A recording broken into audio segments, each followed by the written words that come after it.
Romantic Killer Episodes 1 to 12 review. Anso Hoshino has three true loves in her life: her cat Momoshiki, chocolate, and video games. She's very much the type of girl who leaves school promptly to get home and defeat the latest boss in her new game. However, Romantic Thriller is her new video game, traps her in a nefarious scheme. A little yellow wizard named Riri appears and tells Anzu that she had been specially selected. Her games, Chocolate and her beloved cat, are to be confiscated until she focuses on her love life and helps the declining birth rate in Japan. Anzu is, understandably, angry and devastated and refuses to play into Riri's evil scheme. Every new boy that comes across her path turns her days into a real-life dating sim.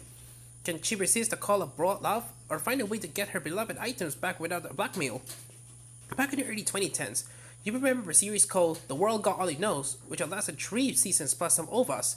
I reviewed the first 2 seasons for this site. Sadly, we never got the rest of the series in the UK, and the reason I mentioned it here is because the trailer for Romantic Killer, in a small way, reminded me of The World God Only Knows. Both have video game-centric protagonists who have no interest in having a love life, until other worldly elements intervene to force them into romantic situations.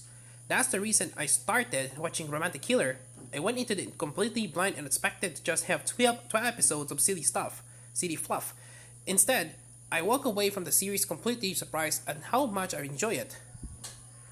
Romantic series fell apart for romantic interest in question is not interesting. Romantic Killer has three main love interests, as shown on the poster, with a few more that pop up later.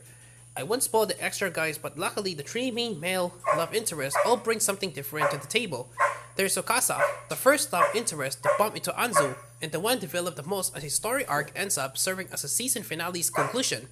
He comes off as the cold, reserved, almost bad boy type of the school, but slowly warms to Anzu over the course of the 12 episodes. Next, we have the childhood friend Junta.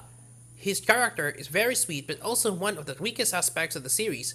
However, his eventual backstory reveals over the course of the series is interesting to watch as we learn what the wizard's powers can accomplish. They've met Hijiri, who's very wealthy, the type who tries to throw money at the people he's dating. He comes rather late into the series and has less to do in the final episodes. But the final act of the season shows a growth that feels natural and in character for him.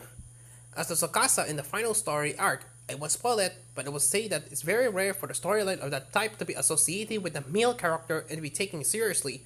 Yes, the final few episodes tackle a dark subject matter that is normally reserved for female characters, but here's not only is it effectively foreshadow and gives Sokasa's reserved nature new context, but it's treated as seriously as it should be, and that's why it works. If his trauma has been treated comically, for any other way the whole series would have fallen on its face. But here it ends being one of the best parts of the show because they were afraid to go there and have the characters tackle it head on.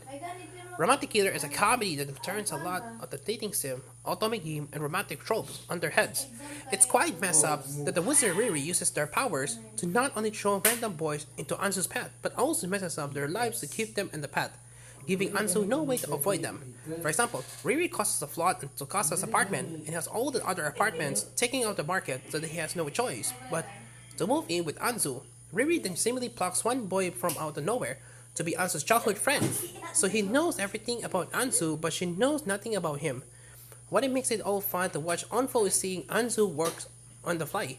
She's not your typical dating sim heroine who has little to no personality. She's very strong and self-confident. When Tsukasa, the one with no apartment, hits rock bottom, Anzu is there for him as a friend. Who's refusing to be swayed by any of the typical dating sim scenarios.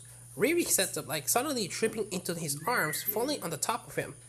Even though the series reminded me of The World God Only Knows, they're not really the same series with gender inversion.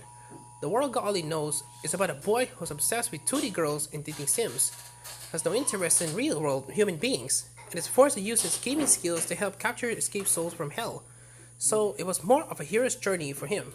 He had a problem to overcome the call to adventure, and grew as the series went on. Romantic Killer, based on the manga by Wataru Momose, however has a protagonist who's a bit more well-rounded and less smug when it comes to other people. Anzu loves her video games, but she has interests outside of them, cats mostly. A loving family and friends she would defend with her life if they were ever in trouble. I did worry at the beginning when Riri first looked away that video games Anzu loves. that the anime will tumble into having a message that to find love you need to give up your nerdy interest, similar to the trap that real girl barely avoided. But luckily, Romantic Killer doesn't do that at all. In fact, one boy fell in love with Anzu, drawn to mutual love of games, and the other tries to buy Anzu's love with games. So it's great that Anzu's weird nerdiness is seen as a part of her character, not something to fix. Are there any drawbacks with this series? From there's two. One is that Riri's powers are quite inconstant. At one point, that say that they can change human emotions for Anzu's journey to find love. However, I find it hard to believe that Anzu's parents suddenly decided to move to another country and leave Anzu to completely fend for herself without some emotional manipulation. Also, there's the ambitious ending. The show wraps up a few plot points that leaves a few things open, hoping for a season 2. However, at the time of writing, the manga has ended at 4 volumes, so there's no more material to cover. Animation is provided by a very small company called Domerica, so small that they only have a handful of credits to their name, including The World Ends With You animation series. Overall, it's very brightly colored, like the manga which is published in full color throughout. The character design stand out, and the comedic elements I'll hit too.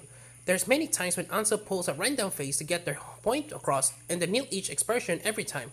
They also do a good job of the different styles as well. They use 3D models to demonstrate the video game's typical dating sim scenarios and launch 2D for the characters, both doing their jobs right.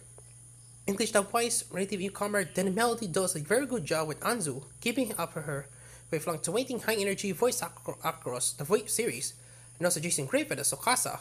He's very well known as a voice of Sonic the Hedgehog for 2005 to 2010, and has done some anime but most not around boy-centric series such as Yu-Gi-Oh! Beyblade. And nice to hear his voice in the romantic comedy, and hitting out of the park. A word of praise for the excellent Japanese voice cast, especially the versatile Mikako Komatsu as Riri and Ria Takahashi's Anzu.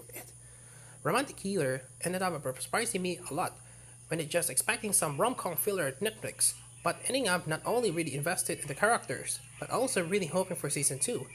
Is the series worth of Netflix subscription by itself? Probably not, but if you already have Netflix and this series hasn't come up in your recommendation fed yet, then definitely give this series a try if you love rom-coms with a twist. Romantic Killer is now streaming on Netflix. It's available in Japanese, English, Polish, French, and many more audio subtitle read options, depending on your region. 8 out of 10.